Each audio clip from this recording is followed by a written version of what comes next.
Vou explicar como é o funcionamento da Bio 55. É un pouquiño máis grande que a eléctrica, máis grande en tamaño e en estruturante vai a máis ou menos un tamaño de 4,5-5 centímetros o tamaño da rama, de gordura, digo.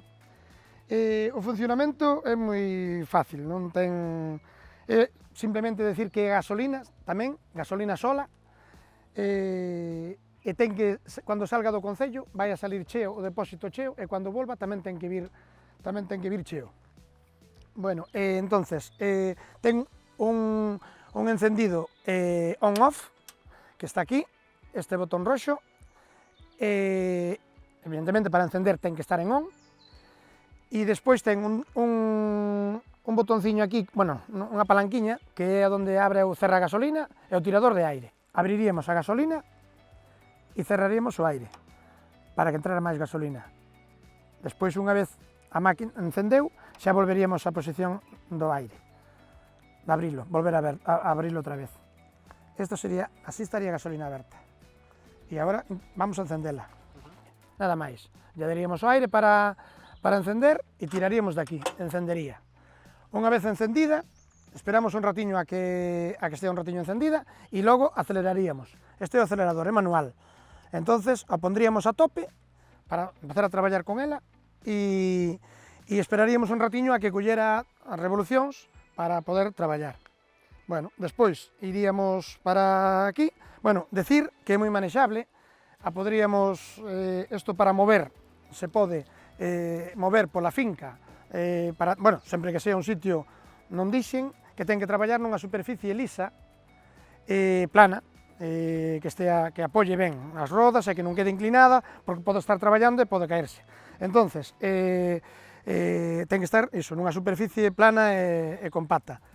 E nada, e para mover, pois é moi fácil, porque isto se move pola finca e moi fácil. Para unha finca de 1000 ou 2000 metros cuadrados, a moves por toda a finca como queres.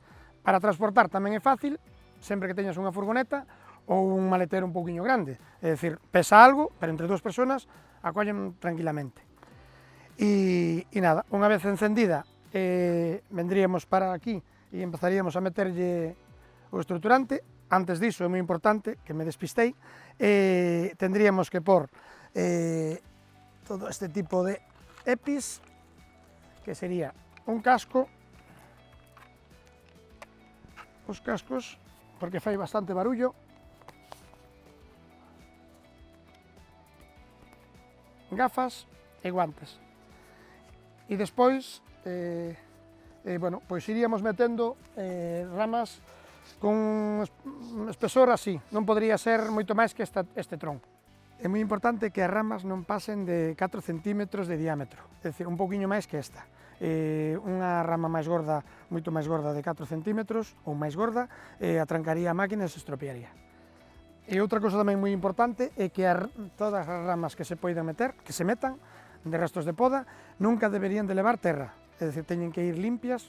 Se se quere meter esta rama, se cortaría por aquí, non se pode meter a terra dentro, nin restos de, nin tablas, nin pedras, nin cousas que estropearían a máquina.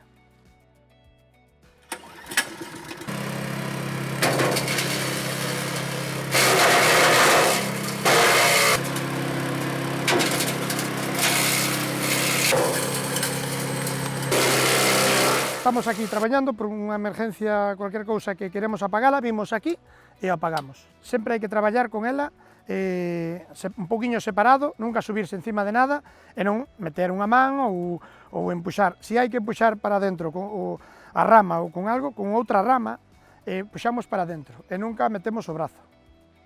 Acabamos de traballar con ela, xa non vamos a traballar máis, entonces vimos aquí, desaceleramos a máquina. A máquina está traballando a máximas revolucións e o que facemos é desacelerala. Esperamos un ratiño a que baixen as revolucións e vimos o interruptor de on-off e apagamos. Bueno, é moi importante non mover o aparato encendido, que está encendido ou queres mover de un lado para o outro, sempre o apagaríamos e despois o moveríamos. Nunca movelo en funcionamento. E este sería o resultado do estruturante para o composteiro da vosa casa.